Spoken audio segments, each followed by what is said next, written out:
Good morning, students. I hope you continue to be well. This lecture is for April the 15th. And as we ended our last lecture, we were talking about the conclusion of World War II and how Europe immediately divided up into two great divisions, the Soviet bloc in the east and then a freer democratic bloc in the West. And this division, commonly called the Cold War, will go on almost to the end of the 20th century. It is going to affect so many relationships and so many things. In fact, almost as soon as the war ended, American soldiers who were in Japan could meet with and visit and talk and associate with former Japanese soldiers, but they could not do the same thing with Soviet soldiers any longer in Berlin. And so this is how devastating and effective that division is going to be. Well, as we noted, Europe's in ruin. France has been bombed, Germany has been bombed, Belgium has been bombed, Europe is in ruin. And so the U.S. comes up with a Western European recovery plan that will actually be called the Marshall Plan. Probably one of the most successful foreign policy moves the United States will ever make. But in the Marshall Plan, Western Europe, with American aid, is going to be rebuilt. And as it is, it shows a very stark contrast to what's going on in Eastern Europe. Because obviously the Soviets don't have the money or the resources or the desire to rebuild the countries that are in their bloc now. And so very little effort at restoration takes place. And so you're going to see a brand new, shiny, if you will, restored Western Europe and a tattered, beat up, run down Eastern Europe. Well, the United States sees Soviet aggression for what it is, and so there will be a new military alliance. And as I've already said, the United States is no longer going to be an isolationist country. That's just not going to happen anymore. And so we will form what is called the North Atlantic Treaty Organization. It'll be the U.S., it'll be several European states. The U.S. will have troops in these states, and we will be there to support them in the case of Soviet aggression. And so the Soviets are going to turn around and form what is called the Warsaw Pact. And so they will build up militarily the bloc countries that they have. And so basically what we have is a very rearmed Europe with those arms facing the enemy as each nation perceives that enemy. Now, the United Nations will come out of World War II as well. World War I produced the League of Nations. It was very weak. The United States wasn't even a part of it. But with the UN, many nations will begin to come into that, including the Soviet Union. But in September 1949, the Soviets break the American monopoly upon the nuclear bomb. And from that point onward, a new arms race begins. The U.S. and the Soviet Union begin inventing and creating nuclear weapons at an alarming rate. And it will be so bad that there will actually be people who will come along and invent what they will call a doomsday clock. How close to destruction are we really going to get? And as we will see later on, we came really close. According to the doomsday clock, we actually hit 11:59 p.m. It was that close to a nuclear exchange between the United States and the Soviet Union.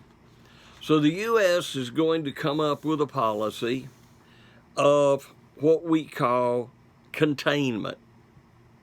We're going to try to keep communism where it is. We're not going to allow it to spread to other nations if we can possibly forbid that. But in the process of all of this, a decolonialization begins, not just in Europe, but Africa, East Asia, Central Asia, kind of throughout the world.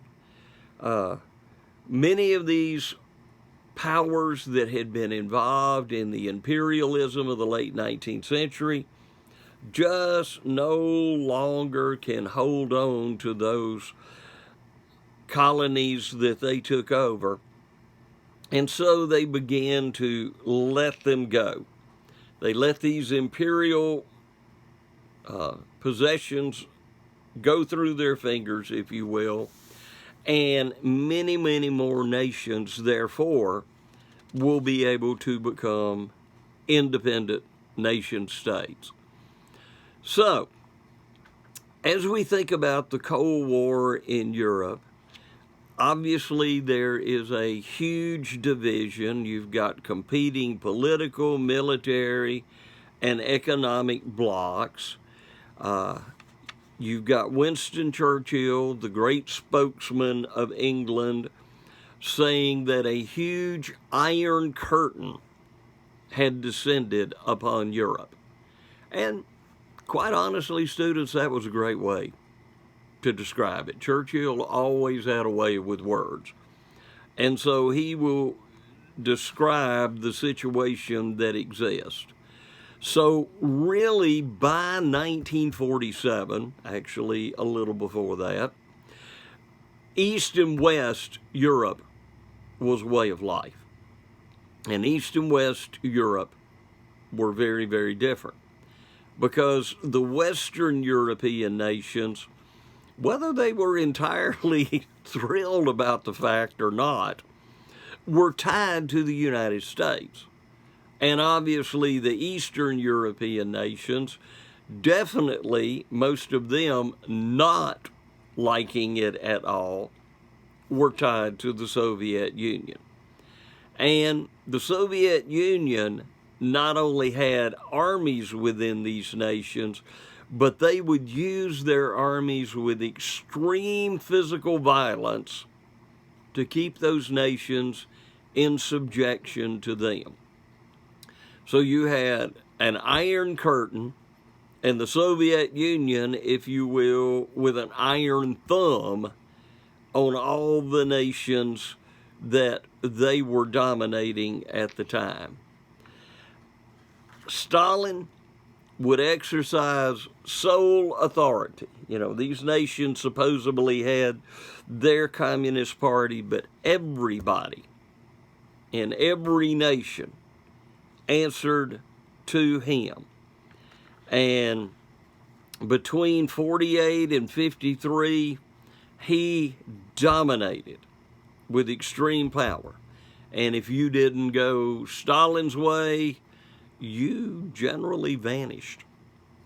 You might die, you might be sent to a gulag, many things could happen, but Stalin was not going to tolerate in any shape, form, or fashion criticism of his policies. And all of these states would have had secret police that ultimately answered to him.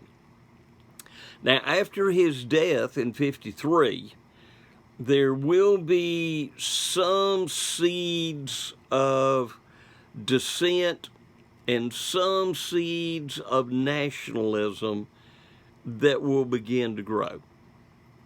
But it's going to take those years to be able to germinate into some kind of national independence. So Germany itself was divided up 4 ways. There was a Soviet section, there was a British, a French, and a United States. Now, ultimately, the French, British, and United States sections will come together, and they will form what will be known for years and years as West Germany. And it will become an independent nation state once again. It will be allowed to rearm, redevelop, do its own industry, begin to do its own thing. And it's actually going to become a very important economic competitor in the Western European economy. So West Germany is going to do very well.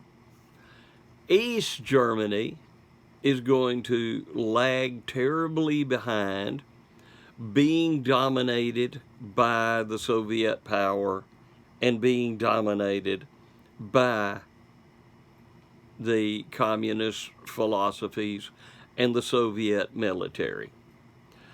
Well, Berlin actually spanned the 2 sectors. And the Soviets will ultimately decide that they are going to block East Berlin off. So there's no access between East and West Berlin. And in the process, they will build what is called the Berlin Wall. And this will be a huge fortified wall. It will be armed. If you try to cross it, especially from the east going west, you will be shot. And so Berlin is effectively cut off. And this Berlin Wall is literally going to become the symbol of the entire Cold War. The U.S. will get some supplies into West Berlin via airdrops and so on.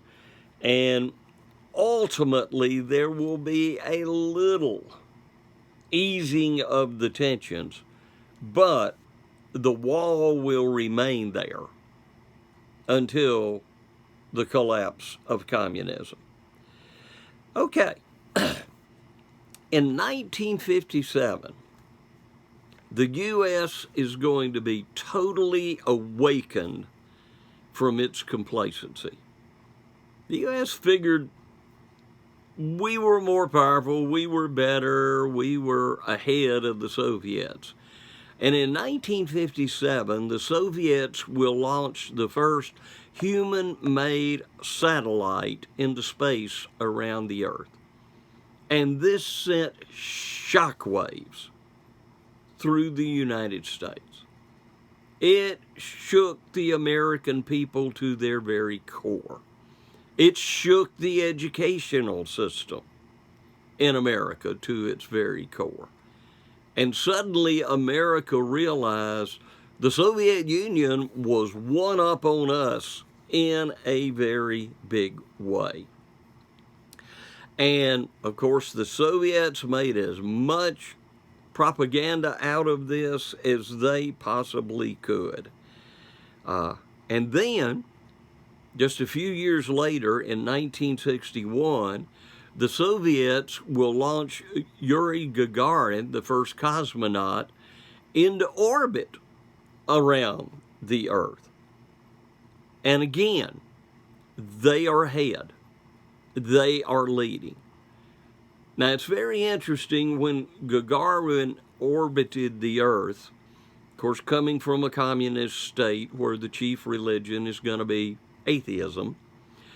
Gagarin is orbiting the Earth, and his comment is, "I don't see God anywhere." Well, a few years later, an American astronaut, John Glenn, will orbit the Earth, and Glenn's comment will be, "I see God everywhere." So, a very grave difference in philosophy. But for a number of years, as we enter this space race with the Soviets, they will lead the race. First man in space, first spacewalk, first woman in space, first 2 astronauts in space, and so on and so forth. And so the U.S. is always trying to play catch up until July of 1969. Now, this is after the challenge of President John Kennedy, who, realizing how far behind we really were in the space race, gave the U.S. a challenge that we should land human beings on the moon within the decade. And of course, this would be the 60s. We did it. America can usually rise up and meet challenges. And so we did it. And it's very interesting what took place that Sunday. Of course, ships, planes, so on, they always get names.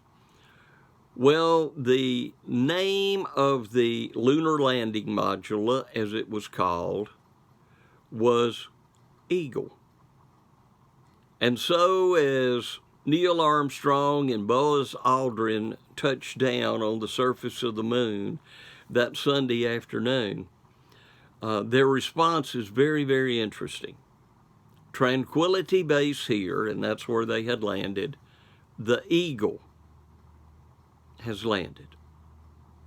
Now that may sound somewhat benign, but actually it was quite in-your-face Soviets. The Eagle, not the bear, the Eagle has landed on the moon. Now, there are still people today who say, no, we didn't do that. It was just filming out in the desert, la-di-da-di-da. Students, if we had not landed on the moon, the Soviets would have been having conniption fits. Oh, they would. The world would have probably felt the vibrations as they jumped up and down and screamed fraud. And even the Soviets had to acknowledge that the United States had actually landed on the moon. The Russians have still not done so today. Now, thankfully, since the fall of communism, the U.S. and the Russians are working together in the space program. In fact, once the U.S. did away with the space shuttle, the only way we can get to the International Space Station is hitching a ride with the Russians. And so a relationship has been built. It actually started during the 60s, but it was only very, very slight then. But relationships began to improve. Okay, so what is society like after World War II? Well, we've got the FBI becoming ever so much more powerful in the United States. We've got the CIA spying on any and everybody that we perceive to be an enemy. And by the way, the Soviets are doing the very same thing. We're trying to send agents into their country. They're trying to send agents into our country. And here we go. But during the 50s, the United States is going to experience phenomenal growth.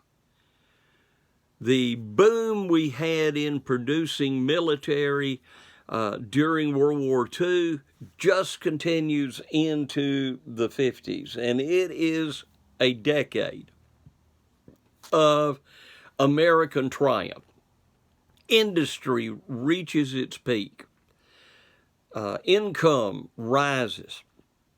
People are doing ever so much better. Once again, we have another consumer society building up in the United States.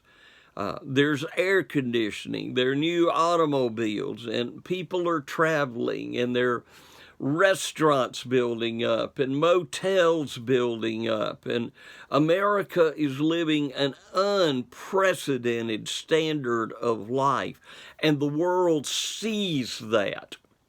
We're not making any secret about it, and the world sees that. And then we go to the Soviet Union. And first Stalin, then his replacement, Nikita Khrushchev, tell the Soviet people, well, you have to make sacrifices. Many of them are in small, what are called flats, maybe 1, 2, at most 3-room apartments. Many of them do not have refrigerators. They sure don't have air conditioning in the southern regions. And they become a very austere people because they simply do not have what the Americans have. And when Nikita Khrushchev actually makes a visit to the United States, he has shown a whole lot of the prosperity that is going on in this country for a very definite reason: in your face. And of course, he just simply goes back and has to say, well, you have to make sacrifices. Now, let's think about sacrifices. In the Soviet Union, a doctor and a street sweeper made about the same amount of money. Oh, they may have had a leveling out, but those that were a part of the communist hierarchy in that country were always doing quite well. Those that were not struggled along.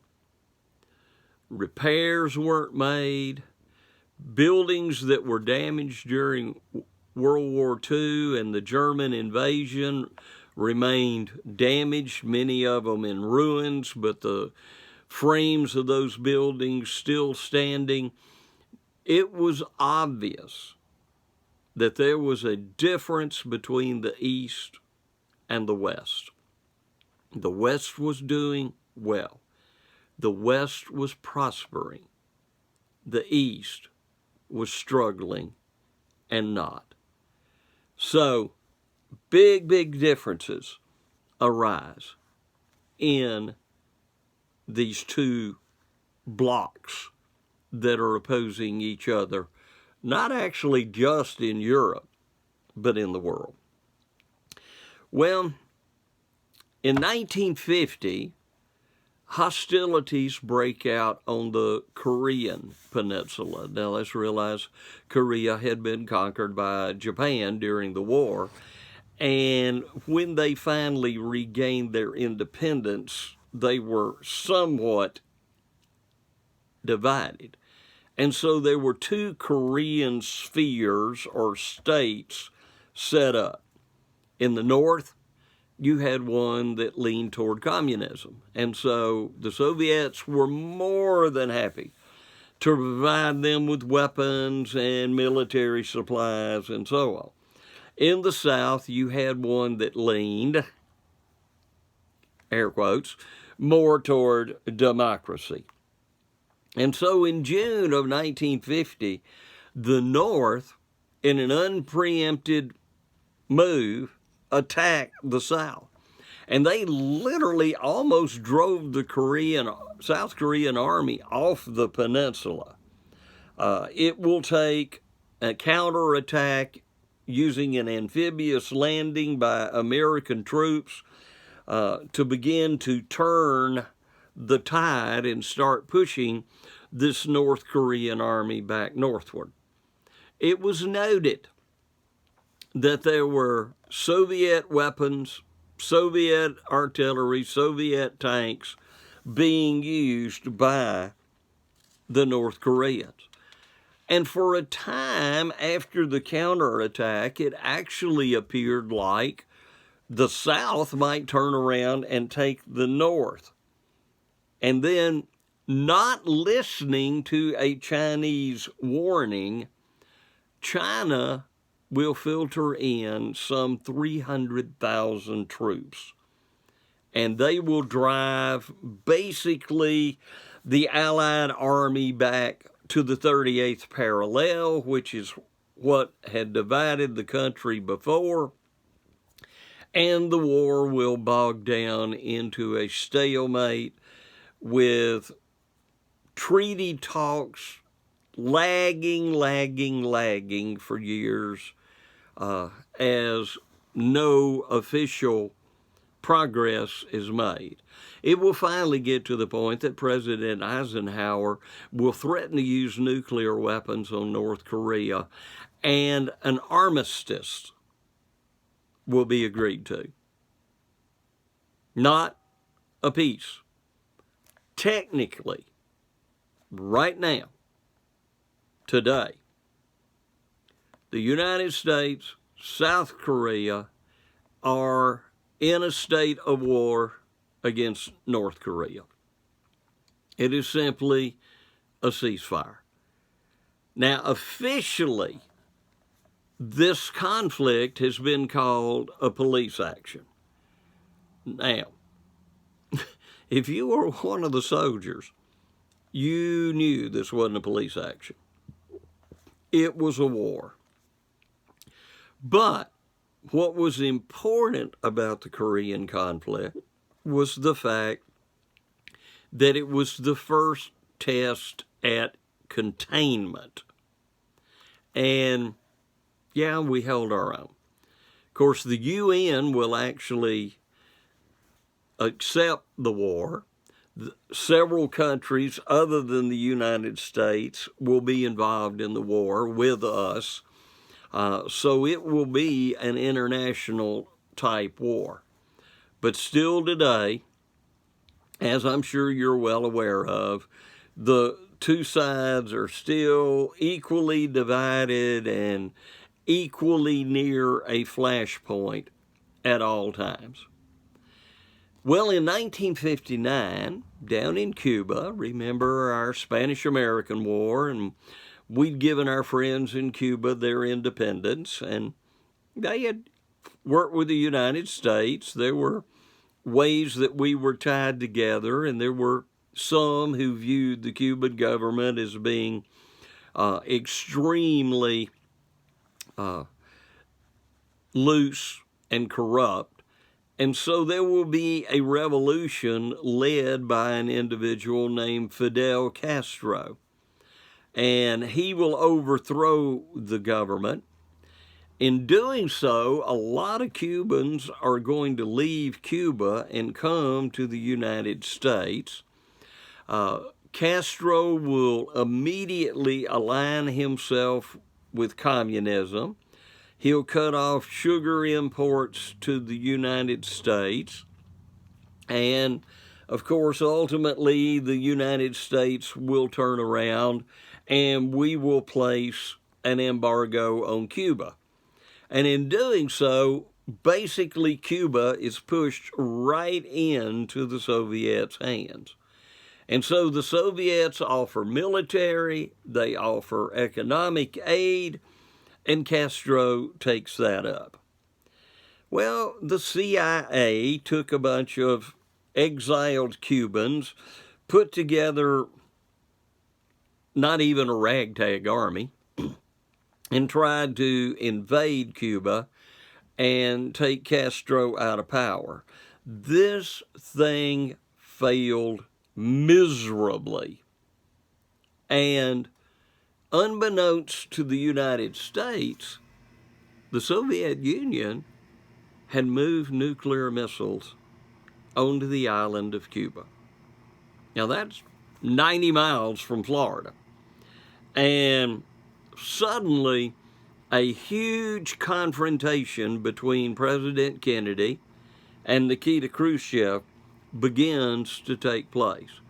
Kennedy demands that the missiles be removed. And for about 13 days, the United States and the Soviet Union teetered on nuclear war.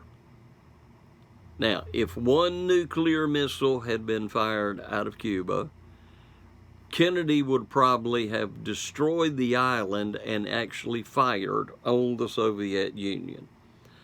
So here is when the doomsday clock hit 11:59. Now, thankfully, both leaders will make some compromises. Khrushchev will remove the missiles on two conditions. Number one, the United States does not invade Cuba. Number two, the United States does not try to do anything in East Berlin. And with those promises, the missiles will be removed.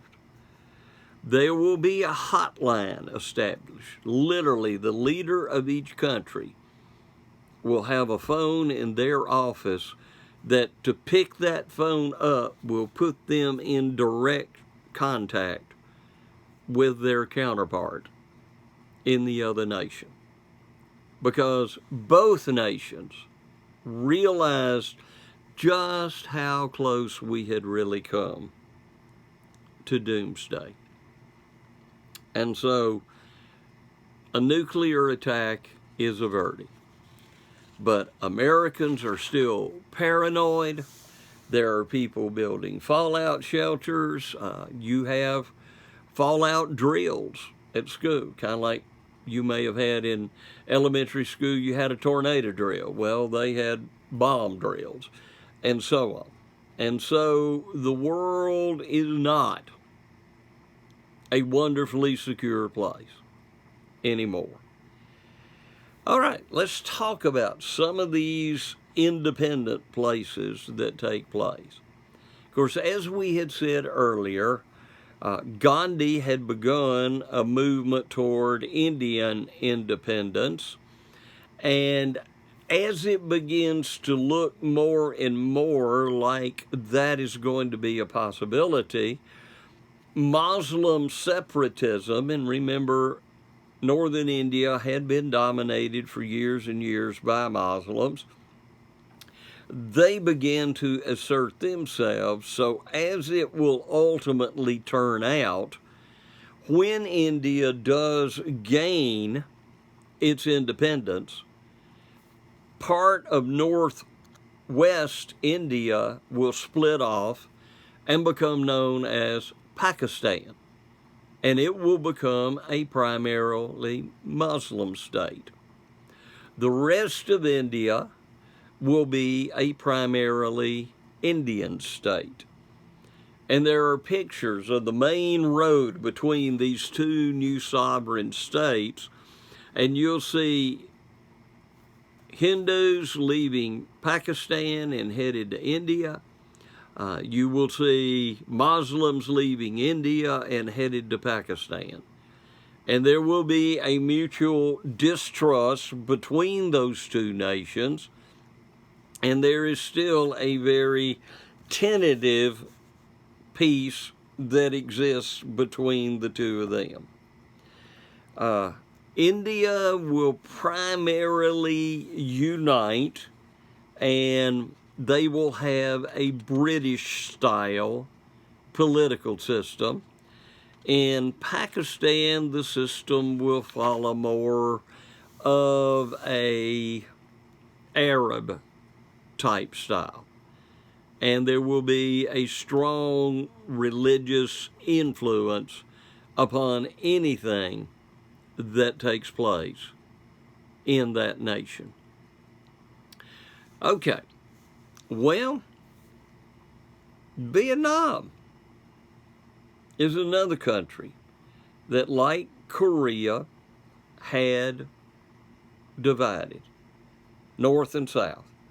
And in the 1950s, the North Vietnamese will actually drive the French, who had been in Indochina for years and years. They will drive them out of Vietnam. And ultimately, slowly at first, the United States will more and more become involved in that conflict. First beginning with Kennedy, but especially during the Johnson administration, there is going to be a tremendous military buildup in Vietnam. And Vietnam is going to be a classical mistake for the United States.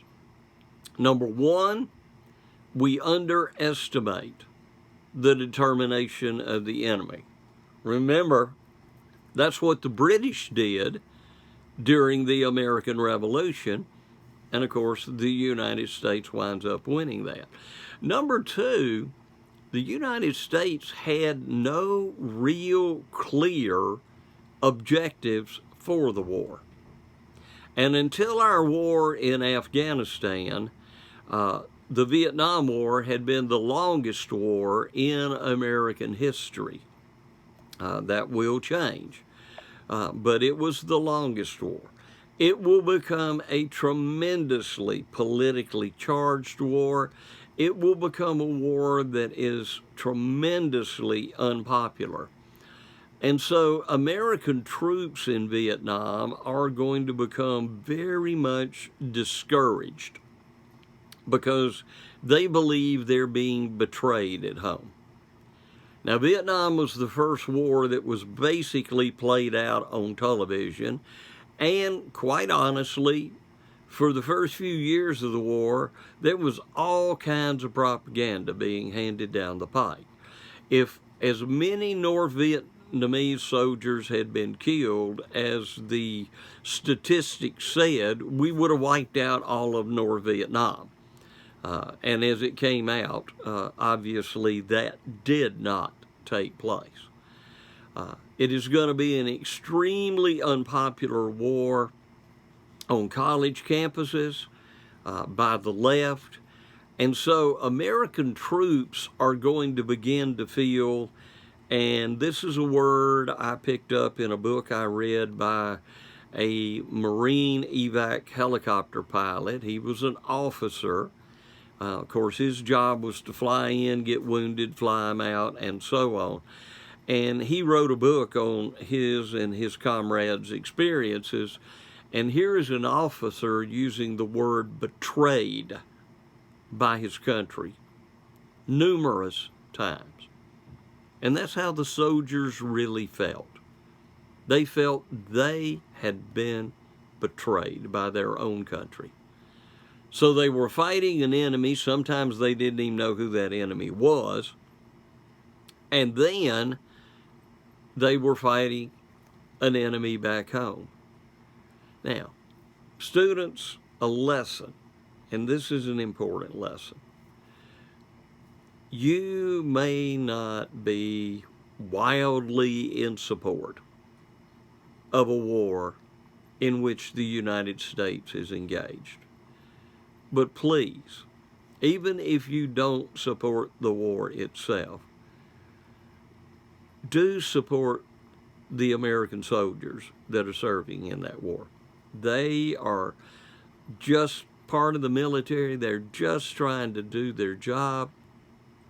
And turning on the Vietnam soldiers, when they came home, most of them came home with a sense of shame. Not to parades, not to celebrations, but to shame. And that is so, so, so very sad. That should not happen. And so far, we have learned the lesson from that. But the sad conclusion that we have to come up with is the fact that in the Vietnam War, we lost. We lost. And so that is something the United States has had to live with as a result of that. So it will be in the 70s when we finally withdraw from Vietnam. And literally, as soon as the United States troops withdraw from Vietnam, the South Vietnamese government will fall, and the entirety of Vietnam will become a communist state.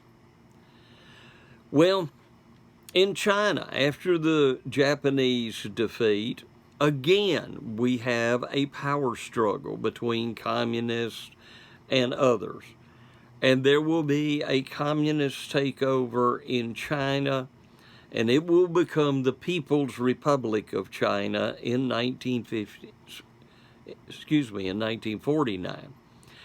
At first, it'll sort of kind of align with the Soviet Union, and then through the years, that alignment will kind of get chinks in the armor and so on. And some different things will take place, and there will be a little more competition between the two. But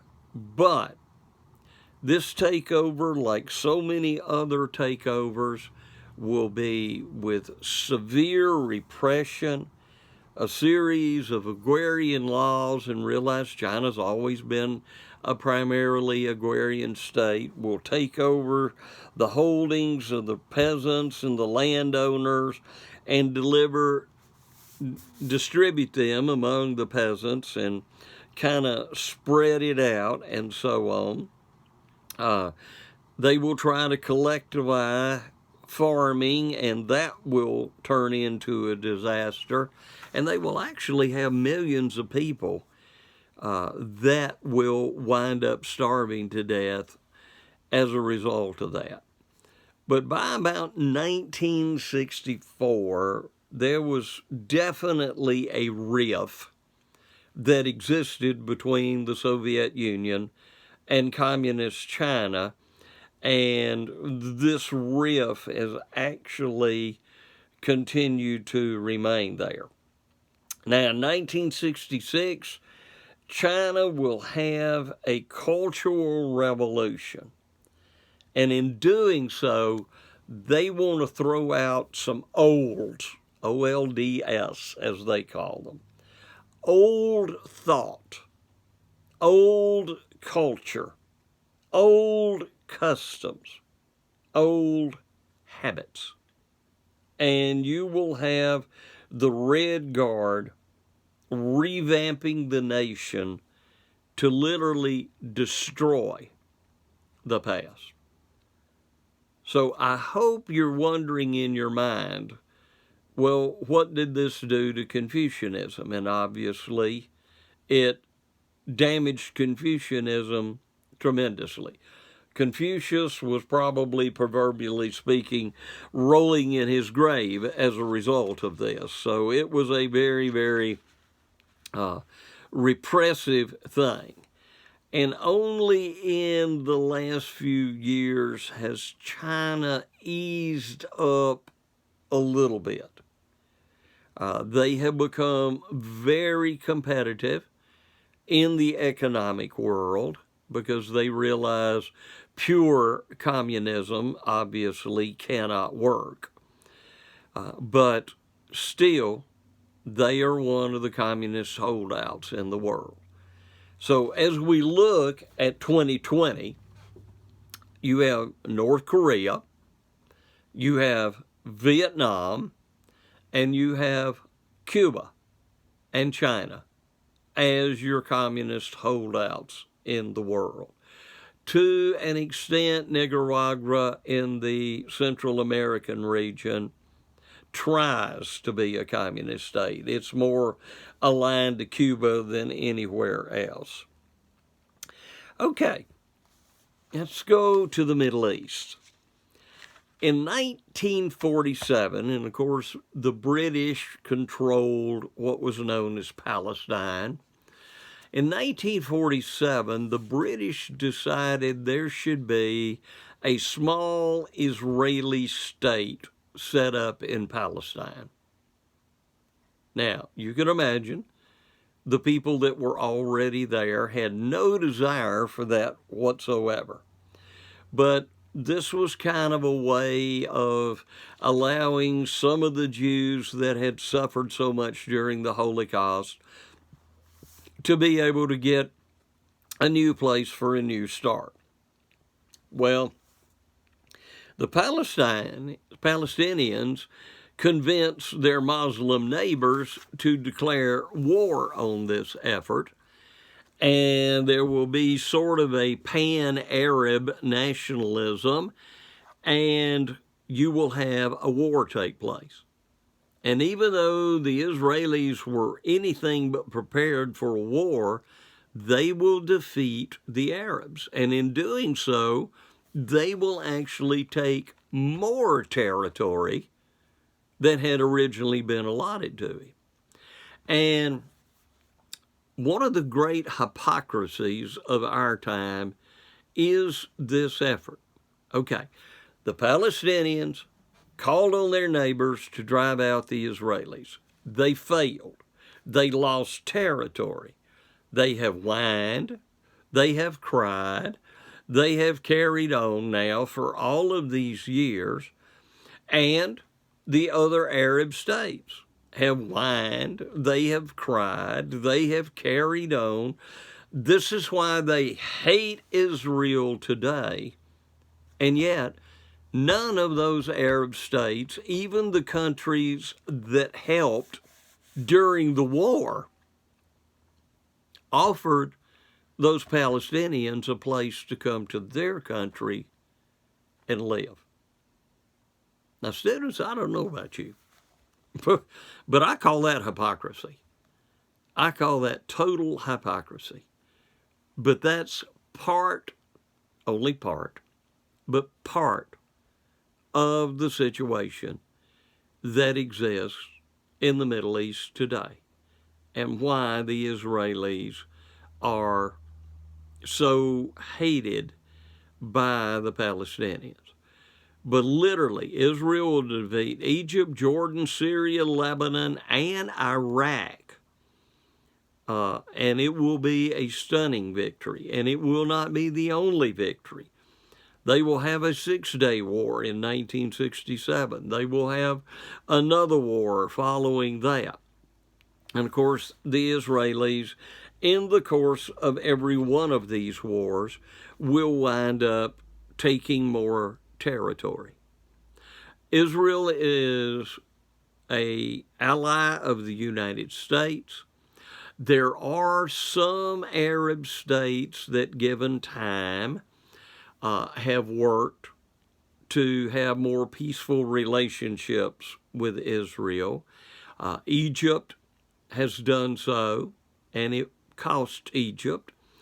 Saudi Arabia today, there are actually flights by the Saudi Airlines and the Israeli Airlines going to the various countries there. And so there are some states that realize a constant state and threat of war is not a good way to have peace and prosperity for your people.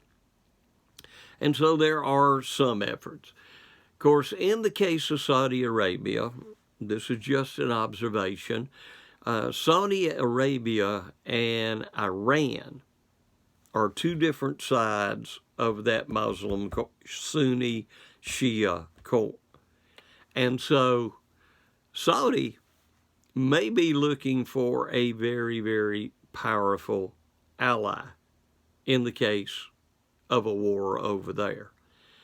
Israel is supplied by the United States, and quite honestly, Israel's not a country that you just want to trifle with and mess with.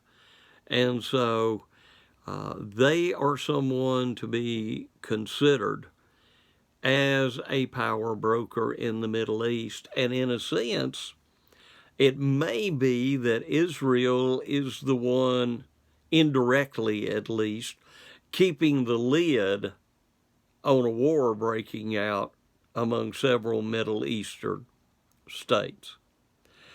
Now, there will be a rise of Islam in Northern Africa, in the Middle East. They will decide they want to reassert Islamic values and Muslim policies. And, of course, this is going to be part of the background for many, many of the difficulties that are going on in some of these Arab states, because this will give rise to very suppressive groups like the Taliban and ultimately the rise of ISIS in the 21st century. And so you've got a powder keg. The Muslim states, most of them would like to probably be theocracies. Iran probably technically is as close to a theocracy as you're going to be able to find, but this was something that they would dream of. And of course, in 1979, the United States had been supporting the Shah of Iran. There is a revolution there. The American embassy is captured, and the United States will quite honestly be humiliated as a result of this. President Carter will be ineffective. He does try to put together one relief group, and it totally fails. And so literally for the latter part of Carter's presidency, these Americans will remain in captivity until Reagan becomes the new president of the U.S. And so our relationship with Iran has been terrible ever since. All right. What about Africa? Let's remember poor Africa. Dominated by the Europeans in the late 19th century. And as there were all of these independent movements going on, except in Eastern Europe, you will have a lot of independent movements going on in Africa. Ghana will become independent in 57. Algeria, 62. Angola, 75. Zimbabwe, 1980. And more of these African countries will begin to become independent. Now, many of them will remain what we would call third world countries. In many respects, like Latin America had done, most of these new independent nations will have a one export economy, and that's not always a good thing. And of course, they're going to be torn by tribal divisions that have always existed and so on. And so Africa is going to have a most difficult time being able to rise and become a major competitor economically in the world. By 1963, we'll have an independent Kenya. But one of the areas in Africa that will have the most difficulty is South Africa. there was a very small white minority that dominated everything. Apartheid was that the whites were able to resist any attempt on the blacks to be able to take over the state and take over the nation. And in many respects, South Africa became a whole lot like the American South during the Jim Crow era and so on. There will be demonstrations and efforts held. A man named Nelson Mandela will kind of be an opposition leader. He'll actually spend time in prison. And then he will come out of prison and be elected president of a new South Africa. And I have to credit Mandela.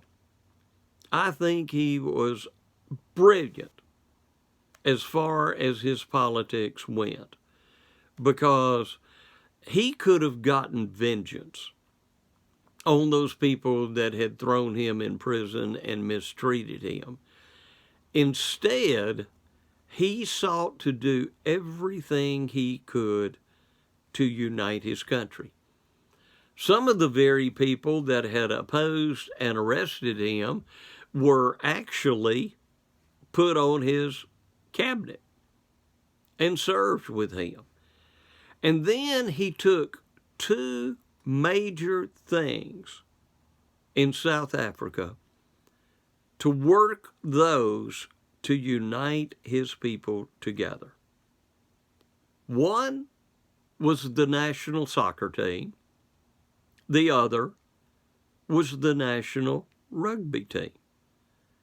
And he put blacks and whites together. They became teammates, and because of their cooperation together, the nation was able to begin to cooperate together. And so he brilliantly united his country together. And he deserves a tremendous amount of credit for what he did. Now, I don't know, students, if you remember his death or not, but when Mandela died, the people actually danced and celebrated.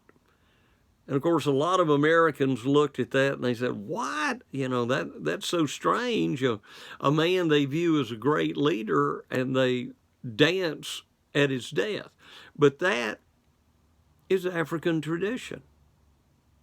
They don't mourn and grieve as Europeans and Americans tend to do. They tend to celebrate the life. And so that's what they did.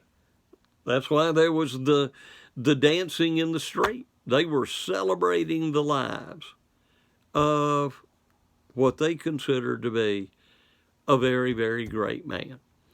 Now, I will say so far, most of the books that have come out on Mandela's life have been fairly benevolent with him. And so he receives the just credit he does for bringing about a very remarkable turnaround. By 1997, we're going to have the Republic of Congo. 1971, we'll have Zaire. And so Africa has slowly, methodically, systematically become independent from its European overlords. Now, many states are still racked by civil war. You have Islam versus Christianity in areas that is very, very difficult. You will actually have North and South Sudan separate from one another, and that will be Muslim versus Christian. And so the carving up into nation states of Africa has not, and does not even today, always go smoothly. you have armed vigilante groups that will go into villages and they will kill people. They will capture young men and force them to serve in their militias. They will mistreat and abuse young women. And so throughout many of these African states, there have to be homes, many times staffed by Europeans and Americans, that when these poor, unfortunate victims are able to escape their captors, they have to go there. They have to receive counseling and aid and so on. And many times, because of what has happened to them, even though they are the victims, they are not allowed to go back to their hometowns because they just simply will not be accepted. And so these are some of the independent movements that have begun to take place in the latter part of the 20th century, and especially following the great catastrophe that was known as World War II. Okay, students, this is a good place to stop, so we'll kind of end here. Again, as I have been saying, please keep yourself safe and be careful.